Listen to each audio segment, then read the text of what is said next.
Let me show you how to download songs from Epidemic Sound and use them in your video editing app of choice on your smartphone or tablet. My device for this is an iPhone, and I'll be using iMovie as my video editing app, but you can follow all these same steps and it should carry over just as well to Androids and whatever else you might want to use. The user interface and some of those screens will probably just look a little different, but I'll try to describe it in sort of general terms for you green bubbles out there. The first thing you need is Epidemic's app and a good Wi-Fi connection. You can browse Epidemic on the app and find songs, etc., but when you find one that you like and you want to use it in a video that you're editing, it's time to download it to your device. This can be done by tapping the instant download button on the collection screen or by tapping these three dots, then download on the playback screen. This should pull up a menu that gives you options for sharing the file. But if this menu doesn't pop up right away, you're likely experiencing poor internet connection.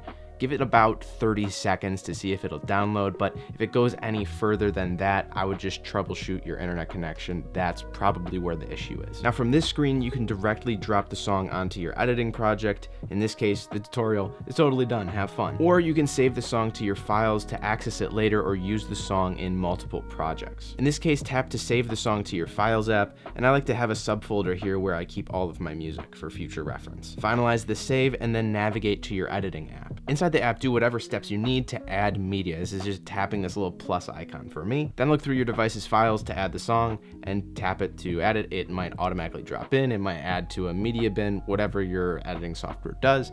And that's it. I hope you found this video helpful. Let me know if you have any questions down in the comment section below. If you're curious of what I think of Epidemic Sound as a whole, check out this video where I review the service top to bottom.